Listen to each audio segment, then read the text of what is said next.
What's up everybody, it's the Inhuman One here, and today I wanted to show you all my incredibly powerful Raging Rhino build. At this point, I've played through Wo Long's New Game Plus mode and started experimenting with different builds to spice things up a bit.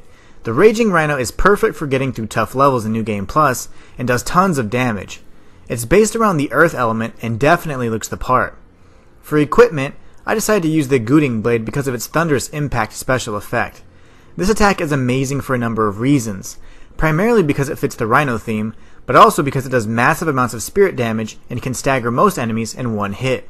For stronger enemies, this allows you to chain critical strikes endlessly while they just take the punishment. Each and every item of gear has dedicated slots for increased stone attack power. If you're able to embed power gain or damage amplification jewels, those will only enhance the effectiveness of the build. I used a crossbow because of the aesthetic and the fact that headshots are incredibly deadly. I equipped the Dreadstar of Hagion helmet and armor and added as many stats as possible to increase my stone damage. To be honest, any set of armor works, so just make sure that your equipment load is no lower than a B rating and add stats that increase either your stone damage or spirit damage that you can chain criticals. Accessories should also complement the build to the best of your ability, so equip whatever enhancements are available. For wizardry spells, I chose to use all earth abilities. Imposing Slap is critical for the Raging Rhino and is excellent for crowd control or setting up insane combos.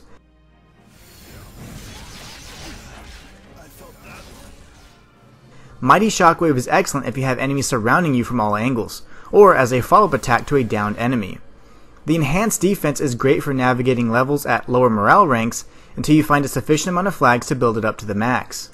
And lastly, we have the Stone Weapon ability, which is great for heavy accumulation or just bonus damage to water-based enemies.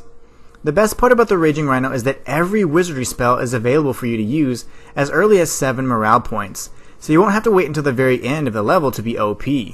For stats, I chose to level wood, fire, and metal equally across the board with an emphasis on earth for the increased elemental damage and the extra spirit gained from deflecting attacks. Wood is great for increasing HP, and the more points you pump into the stat will just make the Raging Rhino even more of a tank. The fire stat is important because it increases the amount of spirit gained while attacking and also limits the amount of spirit consumed by martial arts, which you'll be spamming endlessly. And lastly, metal to reduce the amount of spirit consumed when casting wizardry spells. Keep in mind that the more points you put into earth, wood, and fire, the better. So the key to using the build is to start off by buffing your weapon and going straight into the thunderous impact attack. This will most likely inflict heaviness and stagger the enemy instantly. After you pull off a critical attack, use this window to spam the Imposing Slab, and for humanoid enemies, you can follow up with the Mighty Shockwave to knock them down again or handle any surrounding enemies. Rinse and repeat, and before long the Raging Rhino will absolutely demolish everything in his path. And that's all for this video. If you want more guides like this, be sure to subscribe and comment Raging Rhino down below. Until next time, it's the Inhuman One signing out. Become a patron for exclusive behind-the-scenes content and join the Inhuman community today.